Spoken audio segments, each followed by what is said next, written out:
Yo, what's up guys? Welcome to today's video. I was gonna start by showing you guys the ocean that's right in front of me because it's all stormy and kind of crazy looking. But once you start the video, I don't think you can flip the camera around anymore. So unless you can catch it when the car turns around, I'm just feeding you useless information. But today I wanted to talk about a subject that is super important and common to e-com beginners, and that is choosing a product, whether you're doing drop shipping or otherwise. Now, right now I mean a physical product more so than like an info product or a service, because a lot of people that get into the whole Shopify, e-com type of game, they're sourcing physical products from China and stuff like that. And there's sort of two ways people go about this. They either think, I need something that's trending, like on Instagram, or I need to invent something. And both of those are very poor ideas. Because trending products, by the time it's trending, it's too late to get in on that. People who already know what they're doing are capitalizing. They're running the ads, they're going to be driving up the CPMs, and they're making the sales. So I don't recommend that. And even if you get in on that and it works for a little while, you have 2 or 3 months, you probably don't have the budget for crazy ad spend at this point. So let's say you do 20K a month at a 20% profit margin, and you just spent 3 months worth of work to make $6,000. And I know that probably sounds really good if you've never made $1 online before, but you're gonna quickly realize that that is not that good, and it's more or less a waste of time. It's so little money. And I think there's a way you can get around that by being a little more long-term focused and still not having to create your own product or even white label a product. Although I think if you want to white label a product, that is going to still be a big step up while retaining the ease of use that you get from selling something that's pre-made. Now, the unfortunate thing is I'm not going to actually I'm going to give you a few ideas. But the thing is, I'm going to give you the strategy for how to think about these ideas, these products, and so that you can become successful with anything. Because think about it. Everything in the world is for sale online. You can buy sunglasses, you can buy cologne, you can buy t-shirts, you can buy dildos, you can get whatever you want. And presumably the companies selling them are making money. So that sort of just goes to show you right there that you don't need to worry about trending products. You don't need to just hop on whatever's hot. But what you do need to do is you do need to figure out an angle for that product that's going to appeal to a target demographic that you can focus on, because no one else is focusing on them yet, right? There's a million examples of this, but movement watches is super popular, and they're kind of a good example. Movement took I don't want to call it the designer watch game, because I know real watch nerds would shit on Movement, but realistically, they made pretty nice looking watches, pretty cheap, and pretty modern looking, so that guys who are shopping at places like H&M or I buy all my clothes from H&M, so that's literally the only clothing store I know of. But so the guys that are in that kind of market have a watch that appeals to them. And then they further niched it down, and they took the aesthetics, they basically made it very millennial. The way I'm describing this makes it sound a little too broad, actually. But the point is, you need to choose a product and then figure out how you can angle that product towards the demographic you want. A really good example is t-shirts or clothing in general, because clothing is all literally the same thing, and it's just been angled towards whoever you want. So if you wanted to start, say, a t-shirt company, you would sit there and go, all right, who am I trying to sell t-shirts to? If you watched the last video, you know that it's probably a good idea to try and sell t-shirts to people who are like you, so that you understand the market on an intuitive level. if you are having to do a ton of market research to become familiar for your very first product, you're minimizing your chances for success. On your first product, we want to make this as simple as possible.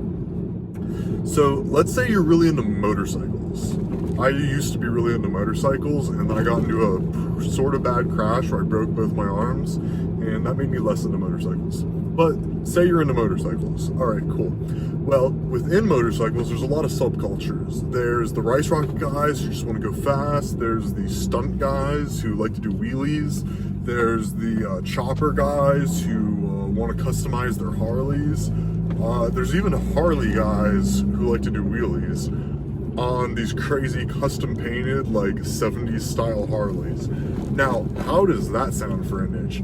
That is something that you're going to be able to appeal to people on a very specific level, while also not having a lot of competition, because there probably aren't that many people that say, hey, let's start a clothing brand for people who really like custom Harleys and doing wheelies on them. And the off chance that there's any motorcycle dudes watching this, yes, I know this trend peaked maybe 5 years ago, but it's still a good example. So from there, you can say, all right, well, what would appeal to a dude that has a custom Harley? He probably wants to represent the fact that this is what he's all about, especially in subcultures like this, where it's a very identity-based thing, and people tend to wrap themselves up, wrap who they are up in this hobby. So you can start coming up with phrases that embody this lifestyle. I haven't taken the time to think of anything, but I know that it's going to become obvious if you're part of it. You know, if you're a bodybuilder, oh Jesus, you know, bodybuilding culture online in the early 2000s was nuts. You know, you mad bro, making gains, shit like that it's cliche to the point of being cringe now. But it was a really good example of something you probably could have made a lot of money by slapping onto some t-shirts back in the day. So that's kind of the direction you need to take if you have any product that you're trying to sell. And t-shirts make it sound a little bit obvious, but you can apply this to anything, like I keep saying. I was on Twitter earlier, and some kid asked for product ideas from a guy who's already successful. And the guy, one of the things that stood out to me was he said cologne, and I'm like, shit, cologne is a pretty cool idea actually, because cologne is a product that, in its like pure form, you know, just the liquid, indistinguishable. There's a fly in my windshield. Indistinguishable from any other competitor product.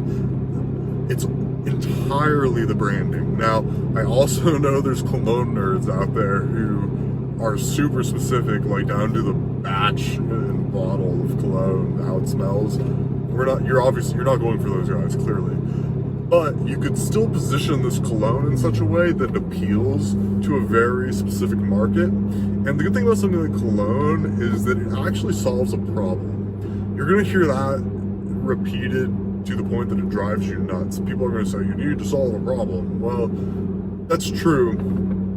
But the thing is, a lot of products don't have an obvious problem that they solve, and what you end up having to do is kind of create the problem and then solve it with the product. And I know that sounds like a little bit unethical, but it's really not, because you know, you're not trying to make people feel shitty about themselves and then fix it with your product. You're just trying to point out something that they were already thinking. And realistically, being worried about like smelling good enough and being attractive to whoever you're trying to be attractive to is a pretty fundamental human thing. So you can extrapolate from there all the ways that you could figure out how to make cologne solve the problem. And that's kind of how you would tie together the like brand element of it with a direct response marketing element of it, which is something I'm going to get into a lot further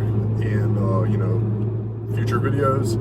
But I just wanted to get out the idea to you guys that the important thing is not what product you're doing, it's how you're going to niche that product into an audience.